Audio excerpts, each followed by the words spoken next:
नमस्कार, मैं ऋचा धीमान। आप देख रहे हैं वर्ल्ड पंजाबी टीवी। शुरुआत करेंगे आज के बुलेटिन हमारा हरियाणा की मुख्य हेडलाइंस के साथ। दोनों सदनों की कार्यवाही शुरू, बजट पर विपक्ष का हमला जारी रहने की संभावना।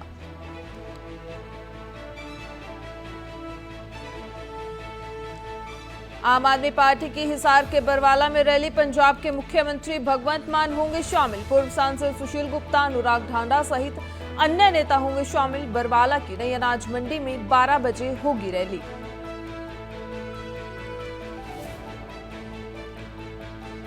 कांवड़ यात्रा रूट में नेम प्लेट विवाद, एससी में मामले की सुनवाई आज। अदालत ने 22 जुलाई को दिया था आदेश। एमपी, यूपी और उत्तराखंड सरकार को नोटिस जारी कर मांगा था जवाब।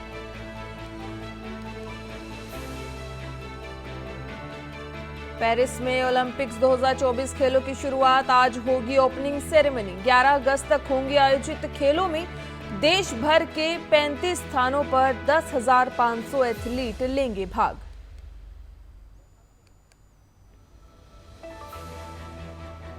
करनाल में 18 अगस्त को होगा पंजाबी सम्मेलन। भूपेंद्र सिंह हुड्डा और कांग्रेस प्रदेश अध्यक्ष उदय भान होंगे शामिल। राष्ट्रीय पंजाबी महासभा की बैठक में कांग्रेस नेता अशोक अरोड़ा ने दी जानकारी। बीजेपी पर साधा निशाना।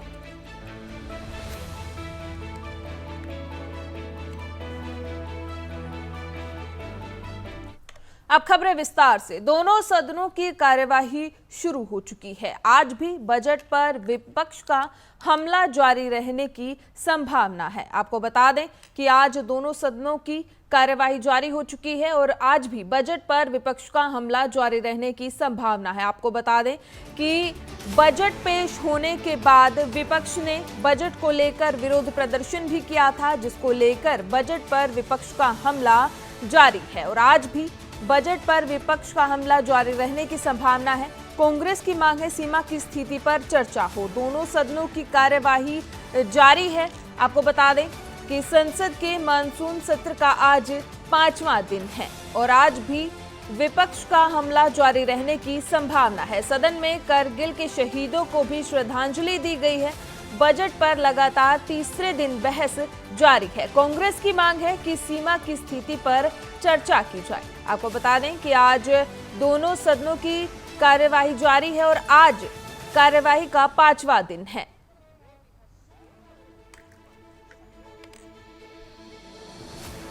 बजट पर विपक्ष का हमला जारी रहने की भी संभावनाएं जताई जा रही हैं और बजट पर लगातार तीसरे दिन बहस जारी है। इस पर कांग्रेस की मांग है कि सीमा की स्थिति पर चर्चा हो और इससे पहले कारगिल में शहीदों को श्रद्धांजलि दी गई। संसद के मानसून सत्र का आज 5वां दिन है। संसद में कारगिल के शहीदों को दी गई श्रद्धांजलि।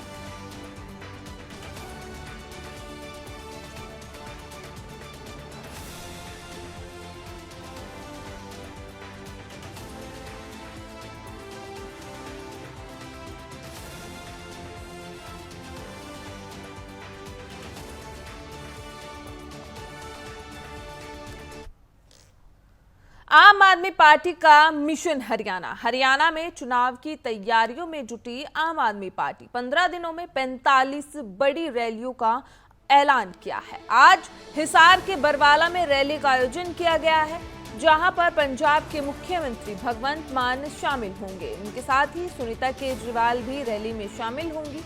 हिसार और सिरसा में करेंगे प्रचार। बरवाला की नई अनाज मंडी में 12 बजे रैली का आयोजन किया गया है। इस रैली में पंजाब के मुख्यमंत्री भगवंत मान और सुनीता केजरीवाल शामिल होंगी। पूर्व सांसद सुशील गुप्ता, अनुराग ढांडा सहित अन्य नेता भी शामिल होंगे। आपको बता दें कि हरियाणा विधानसभा चुनाव को लेकर आम आदमी पार्टी ने अपनी कमर कस ली है और उन्होंने 15 दिनों में 45 रैलियों का बड़ा ऐलान किया है।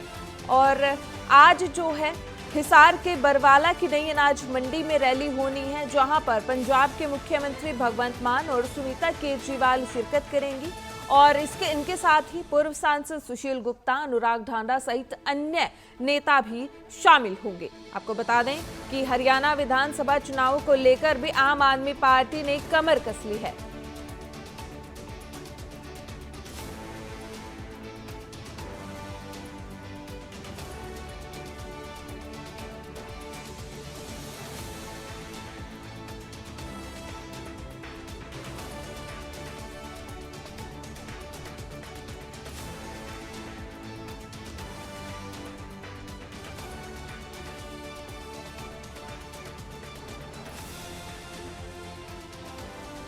आपको बता दें कि हरियाणा विधानसभा चुनाव को लेकर आम आदमी पार्टी ने कमर कस ली है और 15 दिनों में 45 रैलियां करने का भी ऐलान किया है। आज से ये रैलियां शुरुआत हो जाएगी। हिसार और सिरसा में चुनाव प्रचार करेंगे और रैलियों में पंजाब के मुख्यमंत्री भगवंत मान भी शिरकत करेंगे और उनके साथ ही सुनीता केजरीवाल भी शामिल होंगी।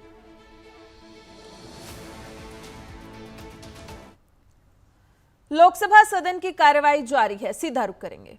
व्यवस्था होनी चाहिए, इसमें कोई दिक्कत नहीं। दीपेंद्र हुड्डा जी,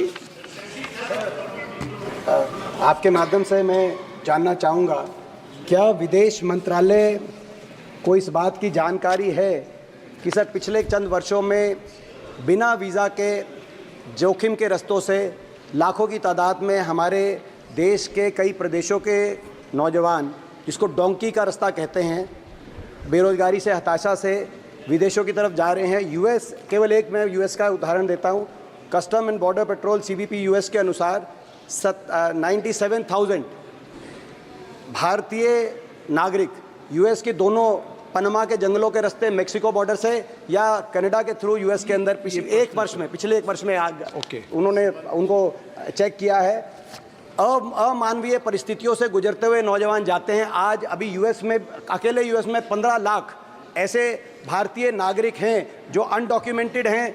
क्या विदेश मंत्रालय उनकी समस्याओं को जो सामना उनको करना पड़ रहा है उसके बारे में संवेदनशील है? यदि हाँ तो क्या कर रहा है उनकी मदद के लिए? Sir, our missions and this ICWF fund, the question the Honorable Minister has asked is not directly connected to it, but it's a sensitive question, sir, and I'll endeavor to give a full reply to it. Sir, जो हमारे Indian nationals आज बाहर जा रहे हैं काम करने के लिए, sir, there are two categories of countries. One is ECR countries and the other is ECNR countries where the immigration check is not required. Sir, हमारी सरकार ने एक ई-माइग्रेट पोर्टल शुरू किया है सर। इसका वजह यही है कि जितने भी हमारे वर्कर्स बाहर जा रहे हैं उस पर रजिस्टर करें, तब वो बाहर जाएं, उनका डेटाबेस ई-माइग्रेट पोर्टल पर रहता है and it helps in keeping our mission in track with them. और उनकी कोई भी अगर दिक्कतें होती हैं, हम लोगों ने बहुत सारे स्टेप्स लिए हैं। 24/7 हेल्पलाइन भी है, मदद पोर्टल है और भी तमाम चीज़ें कि इंश्योरेंस स्कीम है कि उनको कोई दिक्कत ना महसूस हो। सर, ये जो ई-माइग्रेट सिस्टम है sir, it is compulsory for ECR passport holders going to ECR countries. In other cases, whether the passport holder is non-ECR going to a ECR country or whether the passport holder is an ECR passport holder going to non-ECR countries, so we recommend and advise to go through this e-migrate portal, sir, so that उनको हम लोग safe रख सकें, उनकी well-being देख सकें. But for nationals who do not undertake this service provided by our government, sir, how can we know कि वो क्या कर रहे हैं, कैसे कर रहे हैं? आंसर जो आपका आगे बढ़ते हैं। हिमाचल प्रदेश के मनाली में सड़क हादसा हो गया। बाहणु पुल के समीप पलटी एक निजी बस। हादसे में 12 लोग घायल हो गए। मनाली से पठानकोट जा रही थी बस। राहत और बचाव कार्य जारी है। आपको बता दें, हिमाचल के मनाली में सड़क हादसा हुआ है। बाहणु पुल के समीप निजी बस पलटी। आपको बता दें कि हादसे में 12 लोग घायल हो गए। मनाली से पठानकोट जा रही थी बस। राहत और बचाव कार्य फिलहाल जारी है। तस्वीरें आपके सामने हैं। आपको बता दें कि हिमाचल प्रदेश के मनाली में सड़क हादसा हो गया है। हादसे में 12 लोग घायल हो गए हैं। बाहणु पुल के समीप ये हादसा हुआ है। मनाली से पठानकोट जा रही थी बस और हादसे में 12 लोग घायल हो गए। राहत और बचाव का कार्य फिलहाल जारी है। आपको बता दें, ये सड़क हादसा हो गया मनाली में। हादसे में 12 लोग घायल हो गए हैं। हादसे में बस दुर्घटनाग्रस्त हो गई है। हादसे में 12 लोग घायल हुए हैं। मनाली से पठानकोट जा रही थी बस। फिलहाल राहत और बचाव कार्य जारी है। बाहणु पुल के समीप ये हादसा हुआ है और हादसे में 12 लोग घायल हुए हैं। आपको बता दें कि मनाली से पठानकोट बस जा रही थी। उसके बाद ये सड़क हादसा हुआ और हादसे में 12 लोग घायल हो गए। राहत और बचाव कार्य जारी है।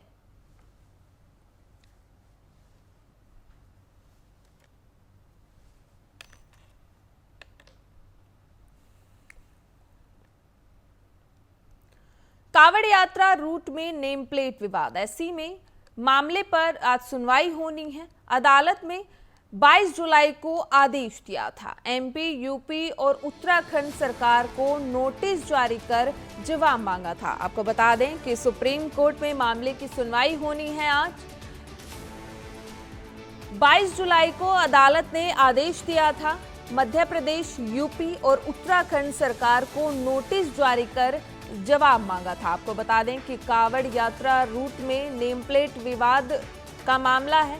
सुप्रीम कोर्ट में मामले पर सुनवाई होनी है और अदालत ने 22 जुलाई को आदेश दिया था कि एमपी, यूपी और उत्तराखंड सरकार को नोटिस जारी किया था और उनसे जवाब मांगा था। योगी सरकार के इस फैसले की हर तरफ निंदा हो रही है। आपको बता दें कि कावड़ यात्रा रूट में नेम प्लेट विवाद मामला सुप्रीम कोर्ट में मामले की सुनवाई होनी है। आपको बता दें कि आज ये सुनवाई होगी और अदालत ने 22 जुलाई को आदेश दिया था। एमपी, यूपी और उत्तराखंड सरकार को नोटिस जारी कर जवाब मांगा था। अब क्या कुछ फैसला होगा ये तो वक्त बताएगा, लेकिन आज सुप्रीम कोर्ट में मामले पर सुनवाई होनी है।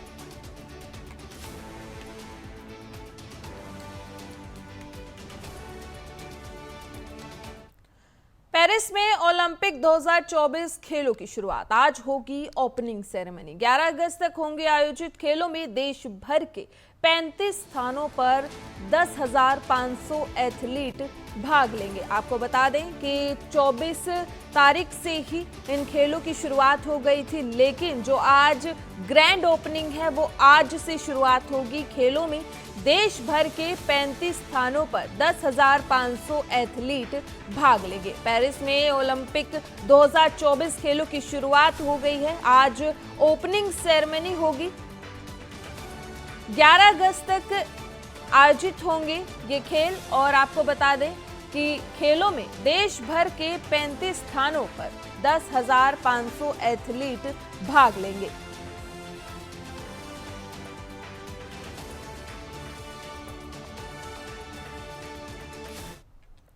हरियाणा के मुख्यमंत्री नायब सिंह सैनी ने नगर निगम, नगर परिषद और नगर पालिकाओं के पार्षदों की पावर बढ़ाने और बैठक भत्ते की शुरुआत करने की घोषणा की। इस दौरान उन्होंने कहा कि वार्ड कमेटी गठित होने तक कमेटी की फुल पावर अब संबंधित वार्ड के पार्षद के पास होगी। आपको बता दें कि कल हिसार में हरियाणा के मुख्यमंत्री ने शहरी स्थानीय निकाय जनप्रतिनिधि सम्मेलन में भाग लिया था उन्होंने और वहां पर संबोधित किया था। इस दौरान पार्षदों की पावर को भी उन्होंने बढ़ाया था। आपको बता दें कि उन्होंने ये भी कहा कि पार्षदों को अब आयुष्मान भारत और चिरायु योजना के तहत सभी चिकित्सक सुविधाएं मिलेंगी। शहरी स्थानीय निकाय के जनप्रतिनिधियों के पास अब फुल पावर होगी। आपको बता दें कि इस दौरान मुख्यमंत्री हिसार में आयोजित राज्य स्तरीय शहरी स्थानीय निकायों के जनप्रतिनिधियों के सम्मेलन में मुख्य अतिथि के तौर पर उन्होंने शिरकत की थी और पार्षद को पावर देते हुए उन्होंने कहा कि अब पार्षद अपने अपने वार्डों में विकास कार्यों की भी निगरानी रख सकेंगे। और इस दौरान पार्षदों के लिए भी काफी घोषणाएं उन्होंने की। ये भी कहा कि आयुष्मान भारत और चिरायु योजना के तहत भी पार्षदों को चिकित्सक सुविधाएं मिलने वाली है। उन्होंने क्या कुछ कहा, आइए सुनाते हैं। कर रहे हैं। मैंने पूरे दिन का जब से कोड ऑफ कंडक्ट काटा उसके बाद से मैंने लगातार हर रोज का मैंने क्या करना है क्या नहीं करना है पूरा एजेंडा तैयार किया। 100 दिन का 1.5 महीना शेष बचा है। उस बीच के अंदर मैंने आप लोगों को चेयरमैनों को भी बुलाया, मैं लगातार बात करता रहा, आपसे पूछते भी रहे क्या क्या दिखते हैं, क्या क्या समस्याएं हैं। और हमारी सोच थी कि उसमें सुधार किया जाए, कोई दिक्कत समस्या न रहे। उसको लेकर के हम लगातार काम कर रहे हैं। होता है कई बार जब व्यक्ति काम कर रहा है, काम करते करते कुछ समय भी लगता है, कुछ पॉलिसी मैटर्स होते हैं और कुछ हमने और भी जो जानकारियां कलेक्ट करनी होती हैं वो सारा का सारा उसमें समय लगता है। और भी कई कार्यक्रम होते हैं, कहीं कोई कार्यक्रम चल रहा है, कहीं कोई बैठक आ गई है।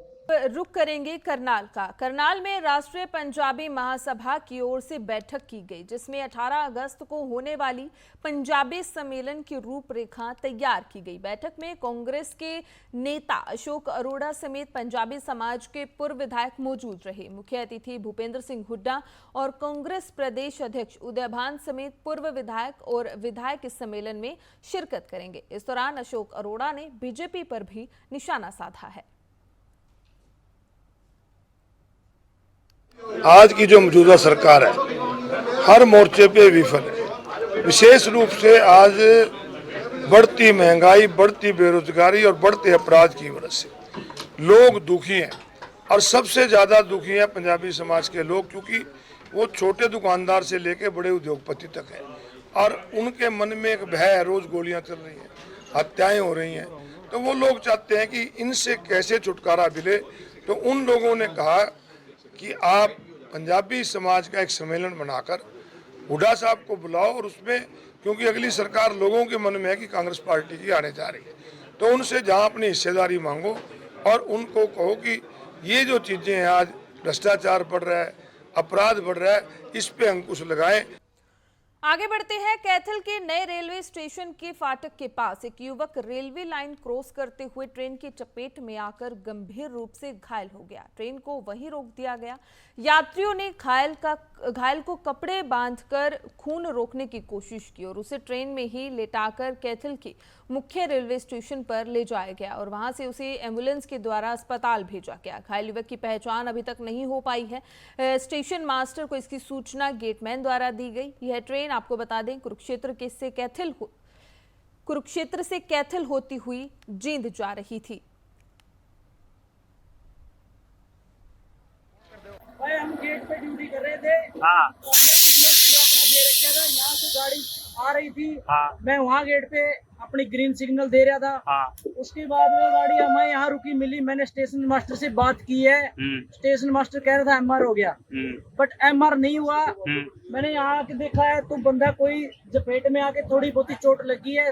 अब बोल दिया है बड़े स्टेशन पे, बोल दिया स्टेशन मास्टर को, वो अपना वही एम्बुलेंस बुला के इसको उपचार के लिए भेज देंगे। हाँ। और हमारी तरफ से गाड़ी यहाँ रवाना हो।